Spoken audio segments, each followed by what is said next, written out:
목사님, 우리가 세상을 살다 보면 예기치 않게 수많은 고난을 당하게 되는데요. 어떻게 하면 그 고난을 뚫고 나올 수 있을까요? 누구나 다 세상 살아가다 보면 고난을 당할 수밖에 없겠죠. 고난은 어렵고 힘든 인생의 난관이죠. 인생에 고난이 찾아오지 않으면 좋겠지만 고난이 없는 인생은 없어요.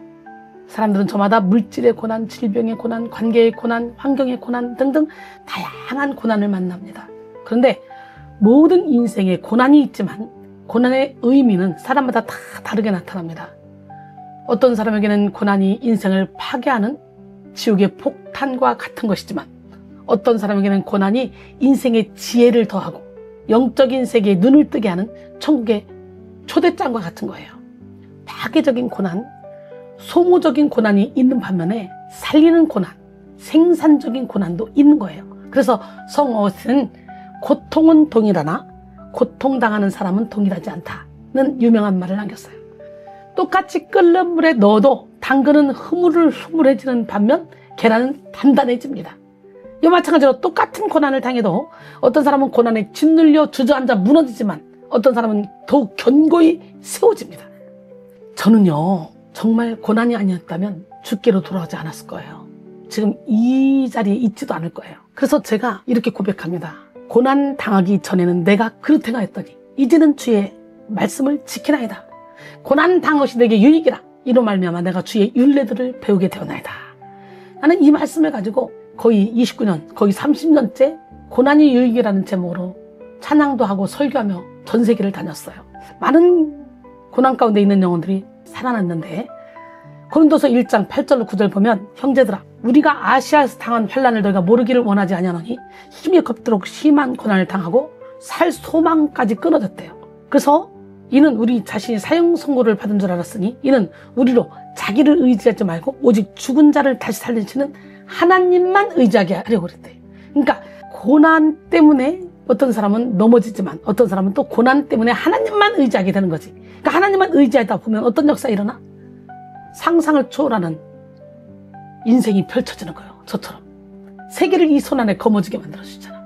로마서 8장 17절로 18절 보니까 자녀이면 또한 상속자 곧 하나님의 상속자요 그리스도와 함께한 상속자니 우리가 그와 함께 영광을 받기 위하여 고난도 함께 받아야 된대. 생각하건대 현재 고난은 장차 우리에게 나타날 영광과 비교할 수 없다 그랬어요. 근데 저에게 영적인 고난이 없었다면 오늘 저는 없어요. 단 하루만 편하게 살다가 죽고 싶다 할 정도로 영적인 고난이 심했을 때 손들고 주님 앞에 나왔다가 이렇게 하나님을 뜨겁게 체험하고 고난을 유익으로 바꿔주신 그 주님을 찬양하며 자랑하게 됐어요. 지금 여러분은 여러분에게 닥쳐온 고난에 어떻게 반응하고 계신가요? 우리는 모든 고난을 하나님께 가까이 나가는 영적 찬스로 여겨야 합니다. 고난의 때에 깊이 생각하며 하나님의 뜻을 깨닫도록 기도해야 하는 거죠. 근본적으로 사람들에게 고난이 찾아오는 이유는 여러 가지가 있습니다. 우선은 자기가 지은 죄가 원인이 되는 경우가 있어요. 하나님은 사람들이 하나님을 멀리 떠나 마음대로 살고 하나님의 말씀에 불순종할 때 정신 차리고 돌아오라고 고난을 통해 메시지를 주시기도 합니다. 이는 영원한 형벌을 면하게 하려는 하나님의 칠의이자 은혜의 징계입니다. 그러므로 우리는 죄로 인해 고난당할 때 빨리 회개하고 하나님 앞에 나와야 합니다. 두 번째는 자신이 잘못이 없는데 애매하게 당하는 고난일 수도 있어요. 이는 하나님의 섭리 가운데 주어진 것입니다. 그래서 부당하게 고난을 받으면 하나님을 생각함으로 깨달음을 구해야 합니다. 하나님은 애매한 고난을 통해 우리가 예수 그리스도의 성품에 참여하는 자로 성장할 수 있도록 훈련시키기도 하십니다. 야고보서 5장 13절에 너희 중에 고난 당하는 자가 있느냐? 그는 기도할 것이요.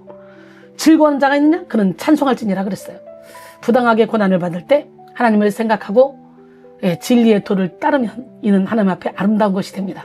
부당한 고난 속에서도 예수 그리스도의 마음을 품을 때 주님이 가신 길을 우리도 따라가게 되는 거예요. 베드로전서 2장 19절로 21절 보니까 부당하게 고난을 받아도 하나님을 생각함으로 슬픔을 참으면 이는 아름다우나 죄가 있어 매를 맞고 참으면 무슨 칭찬이 있으려. 그러나 선을 행함으로 고난을 받고 참으면 이는 하나님 앞에 아름다우니라. 이를 위하여 너희가 부르심을 받았으니 그리스도도 너희를 위하여 고난을 받으사 너희에게 본을 끼쳐 그 자취를 따라오게 하려 하셨느니라 그랬어요. 또 우리는 예수 그리스도를 따라 십자가의 길을 걸으며 고난을 당할 수도 있습니다. 이런 고난은 영광스러운 고난이기에 오히려 기뻐하고 즐거워하라고 성경은 가르칩니다. 이 시간 여러분이 당하고 있는 이 고난은 어떤 고난인지 잘 생각해 보시고 고난을 통해 하나님께 더 가까이 나가는 은혜를 받으시기 바랍니다.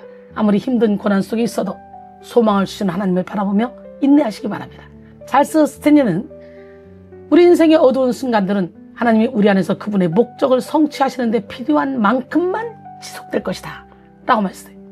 고난 속에 불평하거나 낙심하지 말고 오히려 고난을 선용하여 영혼의 능력을 받고 빛을 발하는 여러분 모두가 되기를 원합니다. 다시 말하지만 저에게 고난이 없었다면 저는 지금도 육신의 정욕, 안목의 정욕, 이생의 자랑을 쫓아 살면서 지옥으로 가고 있는 것도 모르고 잘난 척 엄청 하며 살았을 거예요. 그러나 이 엄청난 영적인 비밀을 깨닫고 나니까 이제 저는 세상의 모든 것을 배설물로 여기고 오직 하나님만 바라보며 제자 양성, 음악 선교, 그리고 영혼 살리는 일에 생명을 걸고 밤낮으로 하나님만 바라보고 달려가고 있습니다. 그랬더니 세상이 줄 수도 없고 할 수도 없고 느낄 수 없는 참된 기쁨과 평강이 내 안에서 넘쳐납니다. 저는 이 세상에서 가장 행복한 사람입니다. 여러분들도 주님 때문에 나 가장 행복해요 라고 고백할 수 있는 기적의 주인공들이 되기를 주님의 이름으로 축복합니다. 사랑합니다.